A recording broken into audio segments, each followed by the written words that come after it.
Hello, ladies and gentlemen. I'm your host with the most, as always, Francois878, and I'm here to bring you today my full, comprehensive, complete review of Saints Row Gat out of Hell. Now, I know what you guys are thinking.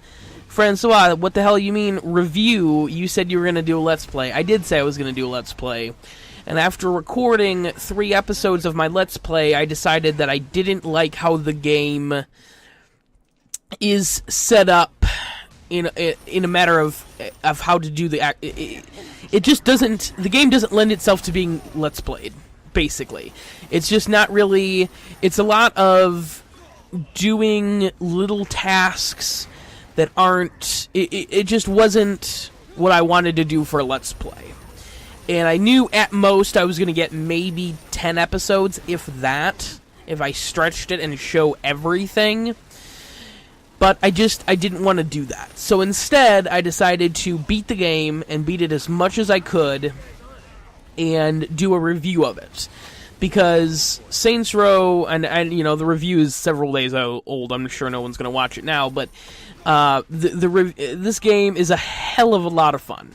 For $20, I mean, you would be stupid to pass it up. This game is a standalone expansion to Saints Row 4. It is not a full game. It is bigger than a DLC for sure. It's not just missions. It's a whole world, all new weapons. It's a lot of fun. And all new characters. They had to do voice acting for it, the whole 9 yards. This game is a lot of fun. It's very similar to Far Cry 3's Blood Dragon. Now, for those of you who maybe aren't familiar with Blood Dragon, it was a standalone expansion to Far Cry 3, and it was using a lot of the same assets, but they kind of took they took a weird like 80s twist on it, like an 80s action hero neon dinosaur twist to it. And there was this little self-contained, 5 to 10 hour campaign. And it was a lot of fun, and a lot of people really enjoyed it. What made it so great from a business standpoint is that Ubisoft didn't have to, they just took stuff from Far Cry 3 and made a new game out of it. They did, new voice acting, but, and they tweaked it quite a bit. But, I mean, the engine was the same. And even though all of those things, it used the same assets, people still loved it because it was a good little slice of Far Cry 3 in a totally different light. And that's what Saints Row Gat Out of Hell does, is that the environment, well, similar to Steelport, is new, and it looks really, I mean, if you're gonna make Hell, this was a damn good representation of Hell, I thought. Small, yeah, but, I mean, I liked all the different areas. There's 5 different islands, and they all have a different, distinct feel to them, and I think that was really key to making the game feel bigger than it is, because it's not that big. It's probably half to 3/4 the size of Saints Row 4, but because every area is different and unique in the looks and the aesthetic, it really helps make the map feel bigger. But that being said, Saints Row Gat Out of Hell again is a phenomenal game. I'm going to get right into the review and start with the gameplay. The gameplay, as always, for Saints Row, it's pretty much the same as any other Saints Row, with the exception of the flying. The flying is absolutely top-notch. I love it. It controls really well for like 99% of the time. There was a couple of times when I was flying and I would kind of, come around a building too quick and the camera would freak out for a second, but it happened, like I said, 99% of the time. It's smooth, and it really, it feels like you're flying. Like, that's not, but it's, one of the few games that can really do that. one of the few games I've ever played that lets your character, fly like that. Oh, it was damn good. Very tight controls when you're flying, and it's just a lot of fun. And they have a shitload of collectibles that you can collect. There are 920 soul clusters that you can use to upgrade your flight and your sprint and all your other powers scattered along, hell. And you have to, 99% of them you have to collect, flying around and going up buildings and flying through, tunnels filled with lava and shit. And it was a lot of fun. Like, there's 920 of them, but it didn't feel as tedious as it sounds.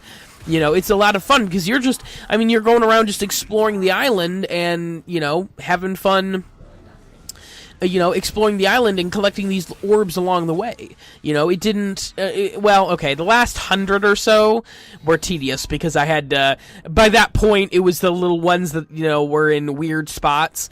But the first 800 were really fun. And the flying is phenomenal. As far as the gunplay and the combat aspects and the powers, again, phenomenal. I mean, every Saints Row game does a hell of a job with gunplay and stuff like that. Even Saints Row the Third, which didn't have the superpowers, I still really like the gunplay. Very solid, very tight. And one thing that this game does that Saints Row has not done in the past is it includes, I guess Saints Row 4 kind of did it, but you have the 7 deadly sin weapons in this game. Pistol, an SMG, a shotgun, an assault rifle, a melee, a explosive weapon, and a special weapon. And god damn, are they fun to use. Now, you obviously have, other guns to use. You have a crossbow shotgun. You have a little hand crossbow pistol. You have a SMG that covers enemies and locusts. You've got a lava-throwing assault rifle. You have, if you pre-ordered it, you have Shakespeare's skull. There's a lot of cool weapons in the game, even without adding in the 7 deadly sins. But the 7 deadly sin weapons are incredibly fun to use, and each one of them has a unique little feature to it. The pistol, the gallows dodger, goes into overkill mode if you inflict enough damage, which basically it just goes berserk and just bigger attack speed, bigger damage, doesn't take up ammo. It's great. The boom shaka, which is the shotgun, it can actually arouse enemies so that they will move towards you and perhaps do some lewd gestures on the way. And that's good for some enemies. There are some sneaker enemies that like to, play stay away. So you can hit them with that shotgun and they just walk towards you. They can't do anything about it, which makes them easier to kill. And then, of course, you have the Armchair Mageddon, which is a fucking armchair with Gatling guns and a rocket launcher. Tell me that's not cool. I know what you guys are saying. They hype that up a lot, and it's a lot of fun to use. It's not my favorite weapon of all of the deadly sin weapons. It's probably my least favorite, but god damn is it fun riding around in a damn armchair murdering demons. Like, how that is the pinnacle of gaming, ladies and gentlemen. That's done. Saints Row's done it. It's over. But anyway, the combat, again, really solid. The enemy types are interesting too. They still have, the basic grunt soldiers. They have grenaders, which are, I think they were in Saints Row 4. I know they were in Saints Row the Third. They have grenaders. They have a couple of different enemies depending on the island you're on, which range anything from tragedy demons to frat demons. They function mostly just as regular demons, though.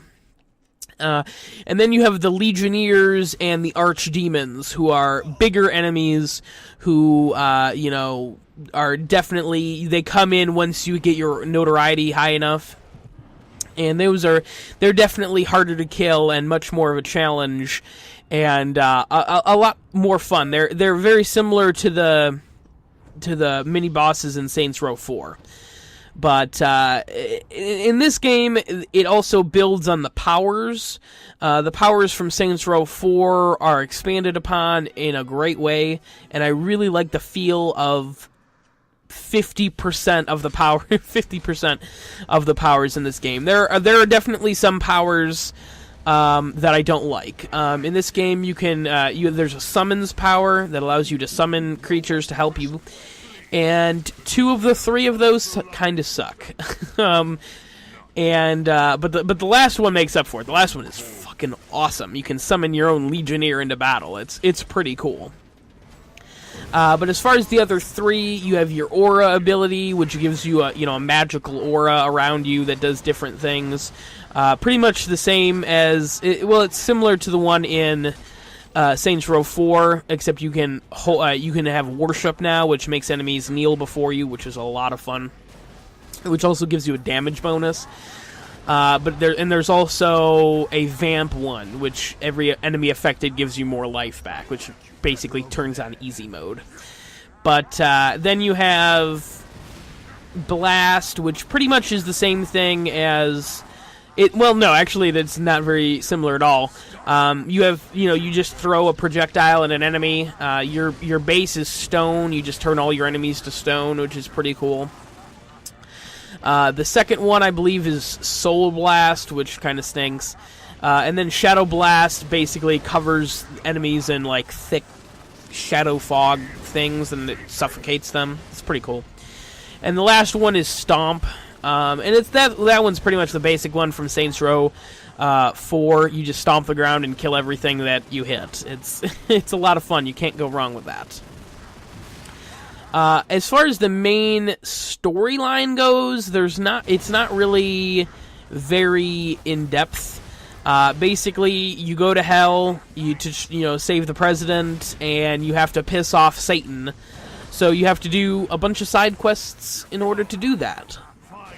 And these side quests range from anything from collecting armored cars to Salvation, which is this cool little flying mini game where you have to collect souls before they hit the ground, and you have to there are souls that are rising to heaven that you have to destroy to get a multiplier. It's actually quite interesting. It's a really interesting, cool little mini game.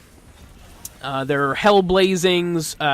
There are pledge rushes where you have to hit people with a fraternity paddle. You have to hit demons into goals to score points. That one's interesting and kind of hard. The game doesn't like to auto-path every time. But and then you have your more vanilla ones like the fraud missions and the survival missions. And you do all this to basically piss off Satan enough to get you to have an audience with him so you can save the boss. And as far as the beginning cutscene, one mission in the middle, and then the final fight, there's not really a whole lot of actual like main storyline missions. It's mostly just side missions. It's just mostly side missions until you get Satan pissed off enough, which doesn't appeal to some people. But I mean, this isn't really supposed to be like a big, long, story mode filled game. This is just a little slice. This is, these activities are a lot of, at least for me, they're fun. They're the fun little side bits. And that's, half the reason I continue to play Saints Row is because, I haven't finished all the side missions yet. The main storyline is always interesting and fun in every Saints Row game, Saints Row the 3rd, Saints Row 4, but that, the time that I put into the game is because of the side missions. So that's kind of where they went in that direction. And I don't really know how much they could have really done as far as like a storyline goes. because I mean, I think they could have gone a little further into developing Kenzie as a character. Kenzie is the second playable character along with Gat, and they're pretty much the same. The storyline focuses mainly on Gat, but they're pretty much the same. There's no real difference in dialogue or anything. And that's the part that kind of stinks. That's why I think that, if they had you make 4 allies in Hell, Vlad, Blackbeard, Shakespeare, and the twins, Viola and Kiki, from the third game. Yeah, Viola and Kiki de Winter. And I feel like if they had put in, like, Oleg or something, because Kenzie and Oleg have this weird friendship, and I feel like that would have maybe flushed her out a little bit as a character a little bit better. And, maybe they actually have, like, a little dialogue sequence. But, c'est la vie, maybe next time. The music, it's Saints Row. Who listens to the music? I mean, it was very hellish. It seemed like a lot of it is new, or at least new enough that I didn't notice it was old. So that's good. Gameplay, story, I guess replayability. After you will not finish all of the challenges by the time you get Satan pissed off enough to get the final battle to unlock. So and I don't know if, maybe not everyone is like me. I went back immediately and started playing the game some more. I 100% of the game, every challenge, every quest, every diversion, it's all done.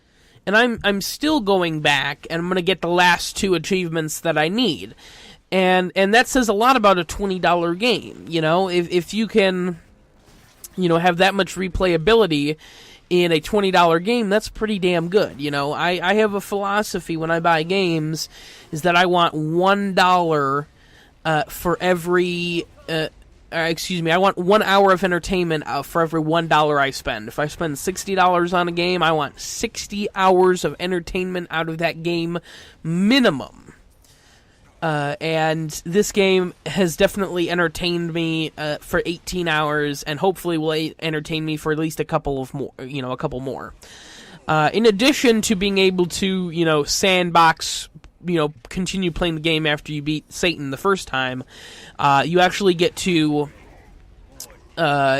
beat Satan again, because there are actually 5 different endings you can pick at the end, which Mass Effect 3 only had 3 endings, and they were all exactly the same. Sorry, I just had to slip that little Mass Effect burn in there.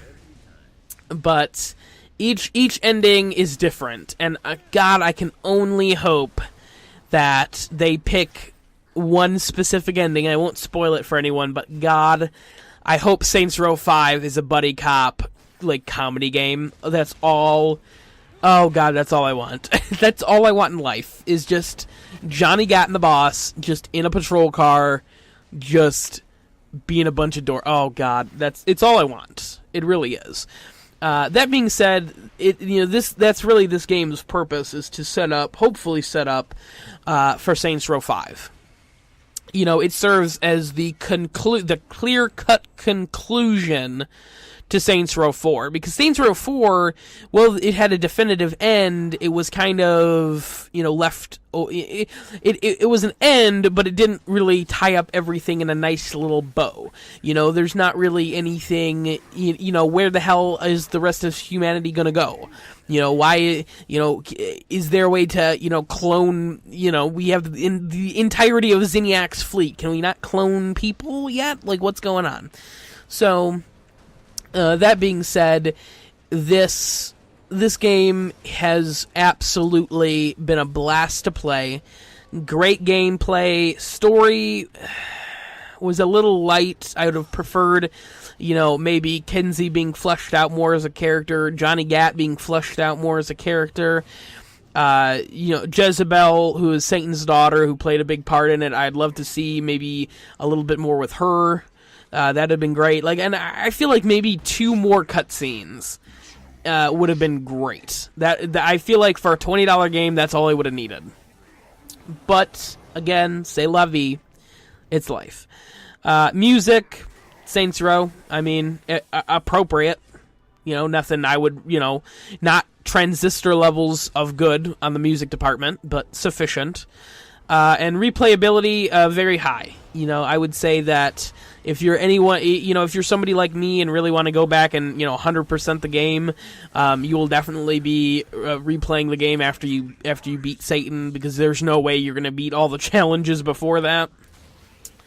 And hell, I mean, even there was a couple of achievements that I had to get that basically I had kind of fucked up and realized that I'd already done them in my main file. I'd already gotten past the point of no return on my main file, so I actually had to start a new game and get to a certain point, maybe an hour or so in order to get those achievements. So not too bad. I'm not a big fan of when games do that, when they kind of sucker you in with stupid-ass achievements like that make you, restart games, but it wasn't bad enough to... It wasn't bad enough to worry about it, so... but with that being said, ladies and gentlemen, Saints Row Gat Out of Hell, absolute A+. Hell of a game. I really enjoyed it. I highly recommend it to anyone who is a Saints Row fan, or even somebody who's not even a Saints Row fan. It's a pretty self-contained story, though. If you're gonna, if you're not a Saints Row fan, you haven't played Saints Row 4, I recommend picking up the Reelected version and then playing that, because I feel like that's probably the better way to go. Yeah, I mean, it's for $20, you can't beat it. I mean, you can't ignore that price tag. So with that, ladies and gentlemen, thank you very much for watching. I appreciate it. Please like, comment, and subscribe. I appreciate it. It helps the channel out greatly. It helps me out greatly, personally. But with that, we're gonna cut it right there. Thank you very much.